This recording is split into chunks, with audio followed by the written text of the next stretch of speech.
História da Redenção, capítulo 50. A primeira mensagem angélica.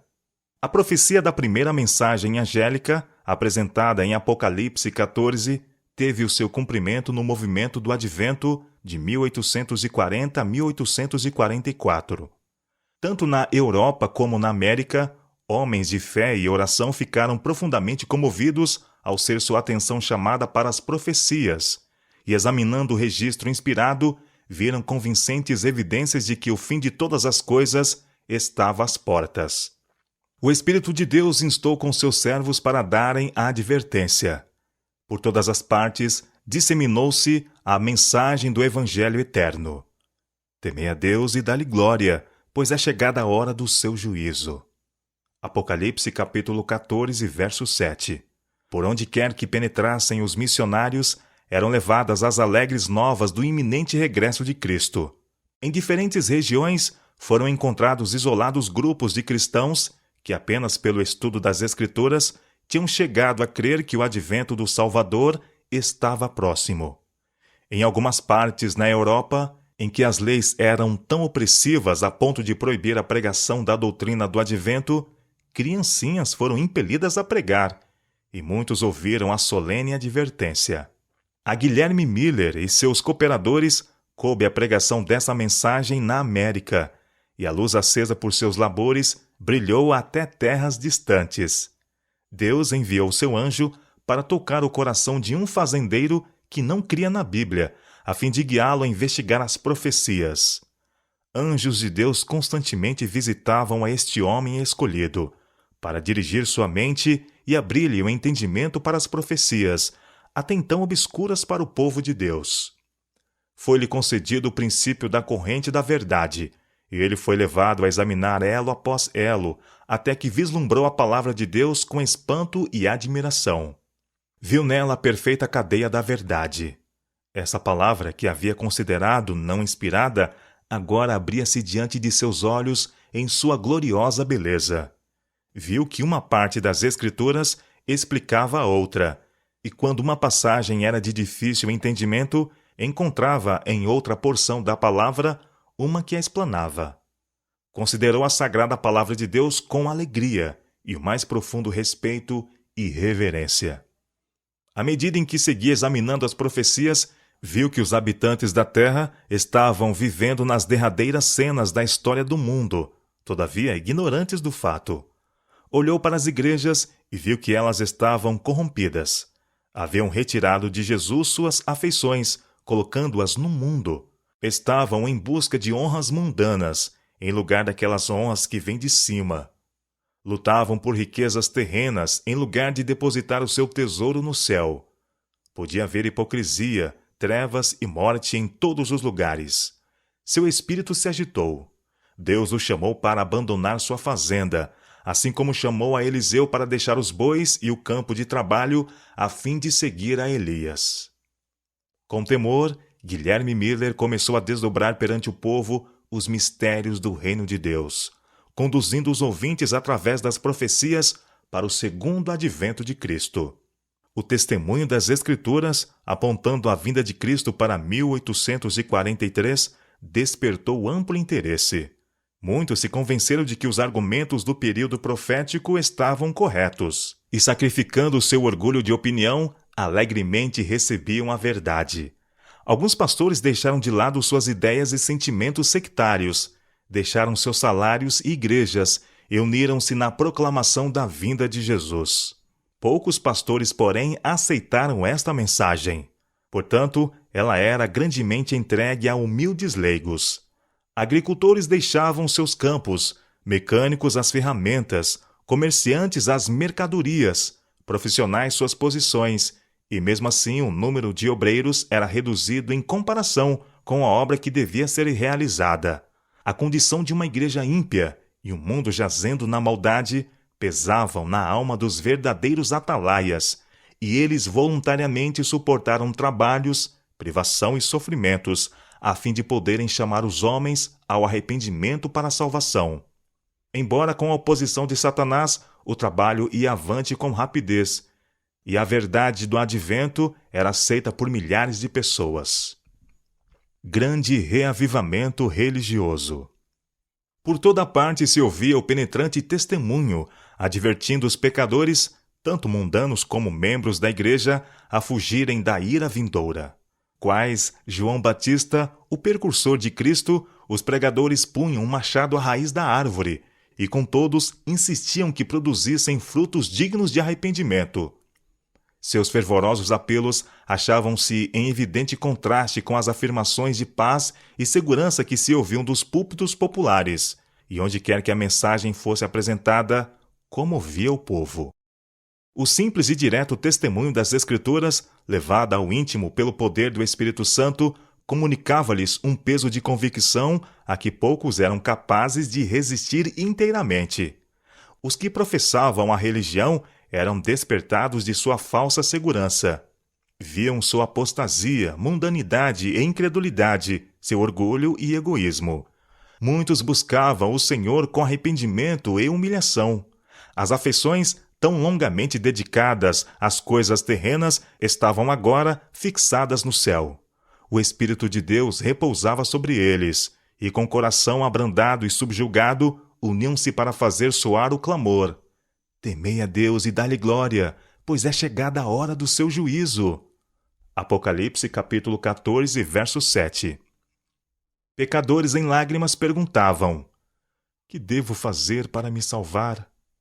Aqueles cuja vida tinha sido assinalada pela desonestidade estavam ansiosos por fazer a devida restituição. Todos os que encontravam paz em Cristo anelavam ver outros participarem dessa bênção. O coração dos pais se convertia aos filhos, e os dos filhos aos pais. As barreiras do orgulho e reserva foram varridas. Fizeram-se confissões sinceras, e os membros da família trabalhavam pela salvação dos mais queridos e dos que mais perto se achavam. Frequentemente se ouvia a voz de fervorosa intercessão. Por toda parte havia almas em profunda angústia, lutando com Deus. Muitos passavam em oração a noite toda para obter a certeza de que seus pecados estavam perdoados, ou pela conversão dos parentes e vizinhos. A fervorosa e determinada fé alcançava seus objetivos. Tivesse o povo de Deus continuado a ser tão importuno na oração e apresentado suas petições ao trono da graça, teriam entrado na posse de uma experiência mais rica do que tem agora. Há muita pouca oração, muito pouco real convicção do pecado, e a falta de uma fé viva deixa muitos destituídos da graça tão ricamente provida por nosso gracioso Redentor. Todas as classes afluíam às reuniões adventistas. Ricos e pobres, grandes e humildes, achavam-se, por vários motivos, ansiosos por ouvir, por si mesmos, a doutrina do segundo advento. O Senhor continha um espírito de oposição enquanto seus servos explicavam as razões de sua fé. Algumas vezes o instrumento era fraco, mas o Espírito de Deus dava poder à sua verdade. Sentia-se a presença dos santos anjos nessas assembleias, e muitos eram diariamente acrescentados aos crentes. Ao serem repetidas as provas da próxima vinda de Cristo, vastas multidões escutavam silenciosas e extasiadas as solenes palavras. O céu e a terra pareciam aproximar-se um do outro. O poder de Deus se fazia sentir em velhos e jovens, e nos de meia idade. Os homens procuravam seus lares com louvores nos lábios, ressoando o som festivo no ar silencioso da noite. Pessoa alguma que haja assistido àquelas reuniões jamais poderá esquecer-se dessas cenas do mais profundo interesse. Oposição. A proclamação de um tempo definido para a vinda de Cristo despertou grande oposição de muitos, dentre todas as classes, desde o pastor no púlpito até ao mais ousado pecador. Daquele dia e hora ninguém sabe. Era ouvido tanto de pastores hipócritas como de ousados zombadores. Fechavam os ouvidos à clara e harmoniosa explanação do texto, por aqueles que chamavam a atenção para o fim dos períodos proféticos e para os sinais que o próprio Cristo predisse como evidência de seu advento. Muitos que professavam amar ao Salvador declaravam que não se opunham à doutrina do segundo advento. Faziam objeções unicamente ao tempo definido. Mas os olhos de Deus, que tudo veem, leram o seu coração. Não desejavam ouvir acerca da vinda de Cristo para julgar o mundo com justiça. Haviam sido servos infiéis. Suas obras não resistiriam à inspeção do Deus que sonda os corações e receavam encontrar-se com o Senhor. Tais como os judeus no tempo do primeiro advento de Cristo, não estavam preparados para recebê-lo. Satanás e seus anjos exultavam e lançavam afronta ao rosto de Cristo e dos santos anjos, por ter seu povo professo tão pouco amor por ele que não desejavam o seu aparecimento. Atalaias infiéis embaraçaram o progresso da obra de Deus. À medida em que o povo se levantava e começava a indagar sobre o caminho da salvação, estes líderes se interpunham entre eles e a verdade, procurando acalmar seus temores por falsas interpretações da palavra de Deus. Estavam unidos nesse trabalho Satanás e pastores não consagrados, clamando paz, paz, quando Deus não havia falado de paz. Tais quais os fariseus no tempo de Cristo, muitos se recusaram a entrar no reino de Deus e a impediram os que estavam entrando. O sangue dessas almas se lhes há requerido. Por onde quer que a mensagem da verdade fosse proclamada, os mais humildes e devotos nas igrejas eram os primeiros a recebê-la. Os que estudavam por si mesmos a Bíblia podiam ver o caráter não escriturístico das opiniões populares com respeito às profecias, e onde quer que o povo não fosse enganado pelos esforços do clero em confundir e perverter a fé, onde quer que por si mesmos investigassem a palavra de Deus, a doutrina do advento precisava apenas ser comparada com as Escrituras para estabelecer-lhe a autoridade divina. Muitos eram perseguidos por seus irmãos descrentes. Alguns, a fim de conservar sua posição na igreja, concordaram em silenciar a respeito de sua esperança. Outros, porém, sentiam que a lealdade para com Deus não lhes permitia ocultar desta maneira as verdades que ele lhes confiara. Não poucos foram separados da comunhão da igreja, unicamente pelo motivo de exprimirem sua crença na vinda de Cristo. Muito preciosas se tornaram, aos que suportavam esta prova de sua fé, as palavras do profeta. Vossos irmãos que vos aborrecem e que para longe vos lançam por causa do vosso amor ao meu nome, e que dizem, mostre o Senhor a sua glória, para que vejamos a vossa alegria. Esses serão confundidos. Isaías capítulo 66, verso 5. Anjos de Deus observavam com mais profundo interesse o resultado da advertência. Quando as igrejas, como um corpo, rejeitaram a mensagem, anjos se afastaram delas com tristeza. Muitos havia, porém, nas igrejas, que não tinham ainda sido provados quanto à verdade do advento. Muitas pessoas eram transviadas por maridos, esposas, pais ou filhos, e fazia-se-lhes crer que era pecado até mesmo ouvir as heresias pregadas pelos adventistas. Os anjos receberam ordem de velar fielmente por aquelas almas, pois outra luz, procedente do trono de Deus, deveria ainda resplandecer sobre elas. Preparo para encontrar com o Senhor. Com inexprimível desejo, os que haviam recebido a mensagem aguardavam a vinda do Senhor. O tempo em que esperavam encontrar-se com ele estava às portas. Com calma e solenidade viam aproximar-se a hora. Permaneciam em doce comunhão com Deus, como que antegozando a paz que desfrutariam no glorioso porvir. Pessoa alguma que haja experimentado esta confiante esperança poderá esquecer-se daquelas preciosas horas de expectativa. As ocupações seculares foram, em sua maior parte, postas de lado por algumas semanas. Como se estivessem no leito de morte e devessem dentro de poucas horas cerrar os olhos às cenas terrestres, os crentes sinceros examinavam cuidadosamente todos os pensamentos e emoções de seu coração. Não houve confecção de vestes para a ascensão. Todos sentiam, porém, a necessidade de evidência íntima de que estavam preparados para encontrar-se com o Salvador.